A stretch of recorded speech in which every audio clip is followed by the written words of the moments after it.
High, আমি সুস্মিতা। আমার চ্যানেলে তোমাদের সবাইকে স্বাগত।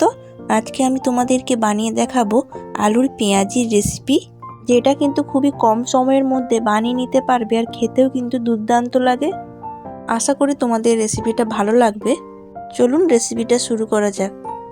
আলুর পেঁয়াজি বানানোর জন্য এখানে আমি দেখো 3টে আলু নিয়েছি, যেটা আমি ছাড়িয়ে ধুয়ে নিয়েছি। এখানে এই 3টে আলু আমি ভালো করে গ্রেট করে নেব। আমি কিন্তু এখানে সেদ্ধ আলু নেইনি, এখানে কিন্তু কাঁচা আলুই আমি এখানে গ্রেট করব। তোমরা চাইলে সেদ্ধ আলুও ব্যবহার করতে পারো। সন্ধেবেলা টিফিনের সাথে এই ধরনের স্ন্যাক্স থাকলে কিন্তু সন্ধেটা একদম জমে যায়। ঘরে থাকা কয়েকটি মাত্র উপকরণ দিয়েই কিন্তু তোমরা এই রেসিপিটা খুব সহজেই বাড়িতেই বানিয়ে নিতে পারো। কথা বলতে বলতে দেখো এখানে কিন্তু আমি 3টে আলুই খুব ভালো করে গ্রেট করে নিয়েছি।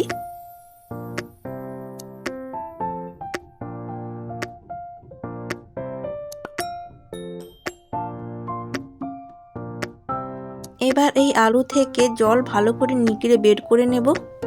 জল থাকলে কিন্তু খেতে অতটা ভালো লাগবে না, তার জন্য আমি এখানে জলটা নিগড়ে বের করে নিচ্ছি। নিয়ে আমি একটা জামের মধ্যে রেখে দেব। এখানে দেখো আমি সমস্ত আলু থেকে জলটা খুব ভালো করে বের করে দিয়েছি। এবার আমি এর মধ্যে কিছু জিনিস দেব হচ্ছে পেঁয়াজ কুচি, অনেকটাই পরিমাণে দেব পেঁয়াজটা। যেহেতু আমি এটা আলুর পেঁয়াজি বানাচ্ছি তার জন্য কিন্তু পেঁয়াজটা একটু বেশিই লাগবে। তারপর দেব ধনেপাতা কুচি। তোমরা এখানে কাঁচা লঙ্কা দিতে পারো, আমার কাছে কাঁচা লঙ্কা ছিল না তাই দেইনি। দেব স্বাদ অনুসারে লবণ, 1 চিমটের মতো দেব হলুদ গুঁড়ো, 1/2 চামচের মতো দেব লঙ্কার গুঁড়ো, আর দেব একটা ডিম আমি এখানে ফাটিয়ে দিয়ে দেব।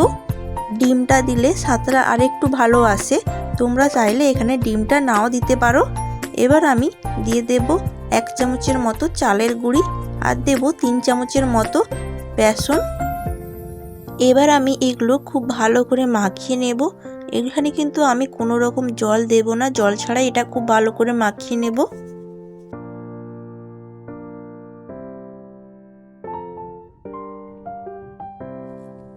এখানে দেখো আমি খুব ভালো করে এটা মাখিয়ে নিয়েছি। এবার আমি এগুলো তেলের মধ্যে ভেজে নেব। তার জন্য আমি এক সাইডে কড়াই বসিয়ে দিয়েছি। কড়াইটা হালকা গরম হয়ে গেলে এর মধ্যে আমি 100 গ্রামের মতো সাদা তেল দিয়ে দেব। হালকা তেল একটু গরম হয়ে গেলে এখানে আমি পেঁয়াজিগুলো ভেজে নেব। আমি এখানে পেঁয়াজিগুলো একটু লাল লাল করে ভেজে নেব, তবে খেতে খুবই ভালো লাগবে। তেলটা গরম হওয়ার পর কিন্তু তোমরা লো মিডিয়াম করে এইগুলো ছাড়বে, নাহলে কি হয় সঙ্গে সঙ্গে এগুলো লাল হয়ে পুড়ে যায়। এখানে দেখো এক পিঠ আমার হালকা ভাজা হয়েছে। এবার আমি উল্টে অপর পিঠটা ভাজা করে নেব।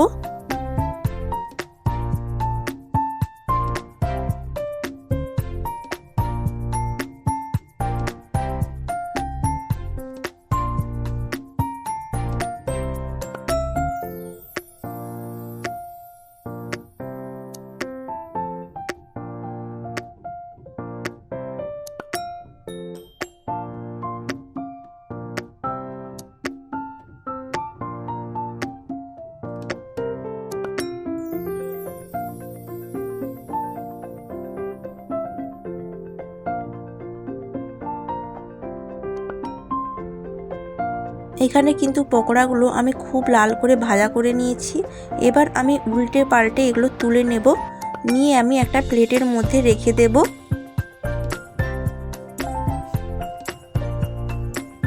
একই রকম ভাবে আমি বাকি পকোড়াগুলো ভেজে নেব।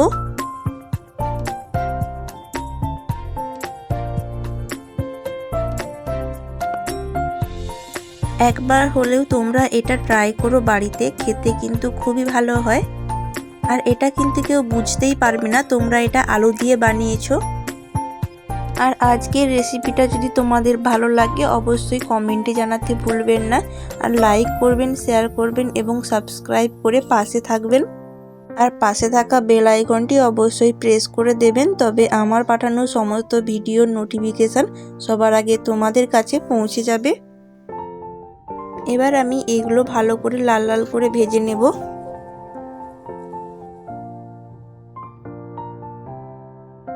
এখানে আমি খুব ভালো করে লাল করে ভেজে নিয়েছি। এবার আমি এগুলো তুলে নেব।